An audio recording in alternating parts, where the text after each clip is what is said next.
So us mountain bikers, we're a very opinionated bunch. You only need to read the comment section under any product review or new product review to realize that. But if there's one brand and one product that really divides opinions, it's gonna have to be Cannondale with the Lefty fork. So Cannondale's Lefty fork, strut, it's been around in various forms since 2001, which is an eon in the mountain bike world. But Cannondale has an all-new Lefty, all-new chassis, all-new internals, all-new everything, and one fork crown. So I'm Mike Levy, an editor at Pink Bike, and we're here in New York to learn about the new Lefty and to ask Cannondale some tough questions.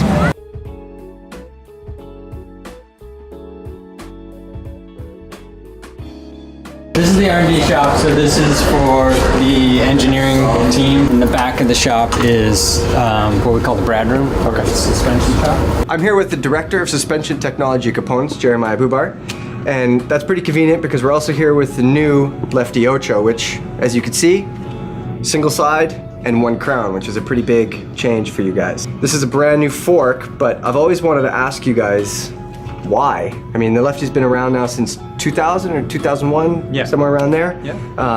And this is a brand new fork. You guys have obviously invested a lot of time, a lot of development, money, and effort into this thing. Why? You know, there's a lot of good forks out there right now. Yeah, totally agree. One thing that Lefty's done that no other fork has done is been excellent in what we call loaded friction. So when the fork's seeing loads and starting to bend, the roller bearings inside keep it from having really any friction whatsoever, where traditional fork with its bushings starts to get bindy and really kind of reduces that small bump feel. To understand Cannondale's new Ocho, we first need to understand the Ocho's origins. And to do that, we talked to Steve Extens, Chief Suspension Engineer at Cannondale. Yeah, so this one actually wasn't necessarily part of the Ocho project. Okay. But in, I believe this is roughly 2005, 2006, we had the harebrained idea to take what was our Lefty SL model and test it as a single crown.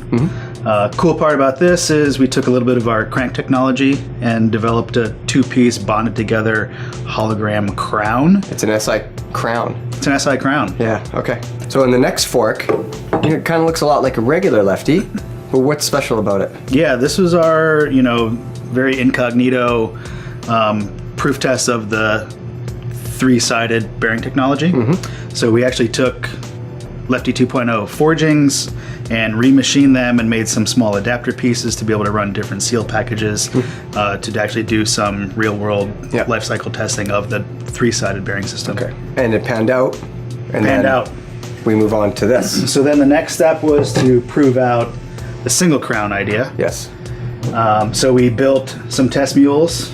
Before anybody rode one, we actually broke one, make sure it was It's always safe. Good to check. Of course. Yeah. And that ended up into what turned into the ride test and initial stiffness testing. So this, we had a rough idea of how much flex and strength we were going to see in this crown and what that actually felt like in real life. And then that brings us to the new Lefty Ocho. Right. So the Lefty Ocho is the final product of really all this stuff. Yeah. So we have, we're single crown. Yeah. The crown, obviously, if you even look at the two of these compared, you can tell that we really did beef up the crown significantly. It's both deeper and thicker in every direction to give us the stiffness we need. Three-sided needle bearings. So starting in 1995, even though you weren't thinking Lefty Ocho at that point, that's sort of the genesis of the project right there. Yeah, totally. I mean, we knew there was possibilities here, but obviously this one still has the boot. Square stanchion tube, boot. Takes up a bunch more room with the needle bearings. It still had the large 88 needle bearing packs in here, which just internally didn't allow us to have enough room to, this was maxed out at 80 millimeters of travel, which was already not enough for that time period. So we kind of pushed it aside. So now we know that Cannondale was investigating a single crown, single-sided fork design way back in 1995.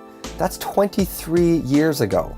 But wouldn't they sell more of their own bikes if they were speccing normal traditional forks? Something from Fox, RockShox, or Manitou on the front? We're Cannondale. We don't want to be the same as everybody else. And so, we can offer a fork that nobody else has. We can make it as light as everybody else's forks. We can make it smoother than everybody else's forks. We can make it stiffer than anyone else's forks. So yeah, we got to be a little bit different to get there, but we're happy being that way. Okay, that's all well and good, but I mean, if you've ever read a comment section or the comments under any review, or even go to a trailhead and you see somebody with a Lefty and people are going up to them and asking, they're saying, I can't believe you ride that, like, doesn't it lean to one side even, like that old comment, you know? Yeah. It can't be safe, there's only one side. How are you gonna convince people? Well, you're not going to convince everybody. We're also not trying to be one of the major players out there. We're trying to be Cannondale. We're trying to be true to who we are, and we believe that our performance is going to speak for itself. So it isn't just that aesthetic, but like once people get out on Ocho, they're really going to notice that benefit on the trail, and that's what's going to bring more people in than just those current Cannondale lovers. Okay, and that kind of leads me on to my next question is, so we have this beautiful bike right here. If it had a traditional two-sided fork on the front, you're like, yeah, it's not going to stand out as much. It's not going to be as unique looking. But I would guess that you would sell more of the bike, Bike X, if it has a traditional fork on the front than if it had a Lefty on the front. So don't you look at that and you're like, man, it's almost an uphill battle.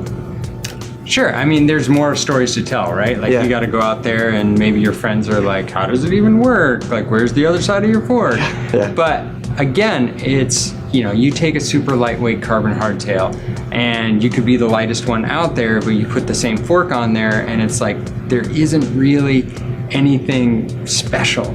You know what I mean? Once they understand the product, they understand that it's more than being unique. It's more than having something that's different than all your friends. It's about getting genuine performance and being able to ride faster out on the trail. Looking different is all well and good, but this new fork has to work extremely well to boot. Cannondale designed an all-new damper. They're calling it the chamber damper. Let's take a look inside and see what makes it tick. But this is all new top to bottom, and there's definitely been some challenges, and one of them being space constraints. Space constraints are a huge challenge for us because we're integrating the air spring and the damper into one side of it. We have a great example right behind you. So when we went out to design this, we kind of knew what our upper constraint was because the knob has to clear the down tube of the bike. And then, over the past, several years, Cannondale's come up with their own standard of how low the knob can be below the axle just for clearance of rocks and roots and other things on the trail. Everything we did had to end up between these 2 points. Yeah. So you effectively have half as much room to work with as other suspension manufacturers. Yes. So this is the full layout of the damper. It starts up here with the low-speed compression knob. This is our lockout remote pulley. Our compression cap is the black part right there. That centers our compression shaft, which has our IFP on it. That purple seal is our custom IFP U-cup. We then have our lockout piston. That's our compression piston. Down here we have our rebound piston, a rebound post, and then our shaft. It's about a 10-to-1 ratio between the area of the shaft and the area of the IFP. Every 10 millimeters this goes in, this moves roughly 1 millimeter. Exactly. Okay. So, which is way less than an IFP on other things, or a bladder is obviously a very different setup. Yep. Yeah. The reason that it has to be that way is just to fit our space constraints. So on the topic of the IFP, you've got a whole bunch of different ones laid out here. It looks like that may have been a challenge. Yeah, there was quite a progression from where we started to where we ended up. Yeah. We knew that we wanted to use a certain diameter shaft in the middle, and like we talked about before, the outside could grow a bit based on having that nice thick cross-section for structure. Yeah. But everything else of the IFP had to fit within those constraints. So one of our first samples was made out of aluminum because you could make thinner walls in this than you can plastic. One of the challenges we found was that trying to use the seal itself to be the bearing that rubs against the top cap didn't quite work. And we would have these issues where this would rock and some oil would leak. So you were looking for more support to keep that floating piston from rocking without having to put basically a shock bushing in there, right? So it would have been nice, which would add too much height. If we could add a shock bushing, but exactly, we do not have the stack height to do that. So the first thing we had to do was diagnose the fact that it was rocking. Yeah. And one of the ways we did that is we took what we call our compression cap that sits inside the top cap, and machine these windows in. Yeah. And that allowed us to look down and actually see what the IFP was doing. We're also very vigilant on how much friction we could add. We wanted to keep that as low as possible because our competitors are doing that. More seals equal more friction. Exactly. Right, okay. So we added this cap on the bottom, which increased the bearing overlap, and that completely solved any of the rocking issues that we could generate. And then that finally made it into the final design of the IFP that you see there. So speaking of damping and pistons, we have 2 compression pistons here. Yeah, so overall for the entire project, we were super critical of everything between lockout, compression, rebound damping, but we wanted to have some of the best-in-class low-speed compression adjustments, and a big part of that is the piston. Okay. So the original piston design worked pretty well, but after trying 14 different tunes with it, we realized that the tune we liked the best needed a little bit more support because there's so much open space between each side of the flow ports. And in order to make it so that the preloaded shim stack didn't crown around and then create a leak path in the center of the port, we had to add these supports to it. You can get the new Ocho with either a carbon chassis or an aluminum chassis. Back to Steve Extons to talk about how they manufacture the aluminum version. So, all right, Steve, what are we looking at here? They look like some pretty big chunks of aluminum. Yeah, so these are the 2 major components. We got the upper and the lower. The upper, we actually utilize a 3D forging process, which we've used on Lefty for a bunch of years now, almost 10 years actually. So first step is pretty basic. This is your raw material. So this is the first stage. This is mostly a 2D forging process to get the basic shape. And then there's a little bit of actual machining that happens between these 2 steps. Material removal down the center. Correct, and that's mostly to provide a guide for the 3D forging process. And then the actual 3rd dimension forging process extrudes this tube section. So what that does is gives us a really good grain structure in the part, and it also removes a whole bunch of material that we don't have to waste or machine away. So we get almost a net shape, and then obviously we have some OD machining to reduce weight, which is not necessarily possible to get that thin of a wall thickness in the forging process, so we have to do some machining. We do machining for the crown steer press. There's a lot of pretty intricate 3D profiling to remove weight from the inside. And then we have the broach on the ID, which sets up the 3-sided shape. And then moving on a bit, we have some completely different shapes for the other end of the fork. Yeah, so the lower spindle, we've actually made a change with Ocho. Historically, these have been, all the one-piece spindles have been 3D forged. This one is actually a 2D forging. We found that actually helps the manufacturing process and able to get the stanchion tube section straighter in the end. So it starts as a pretty huge bar.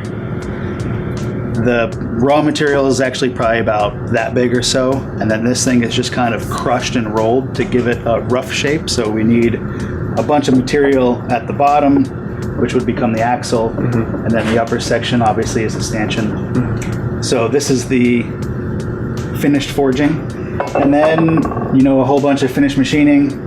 This thing is solid, so we bore out the entire ID. It's finish honed. The OD is polished for low friction surface, and then we machine all the flats for the needle bearing races. And we actually have added a bunch of weight reduction cuts as well to get this part. This is the lightest spindle we've ever had on a Lefty period. So basically what I'm hearing is that there's value in being different. I'm sure you have to spend a lot of time justifying why you're so different. So for us, it's much the same thing. You just got to get to know somebody. Yeah. Right? That's what I tell them too. Just get to know me. You'll like me. Yeah, to know you is to love you, right? Yeah, Maybe. Exactly. Maybe not. Probably not, actually, yeah. And I've been doing exactly that, getting to know the new Lefty Ocho while I've been testing it over the last few months up in Squamish, British Columbia. The gist is that, despite having one crown and one side, the Ocho is more than torsionally rigid enough. comparable to anything else on the market, and the damper feels top-notch. You want to know more about how the Ocho performs? You'll be able to read my full review on Pinkbike very soon.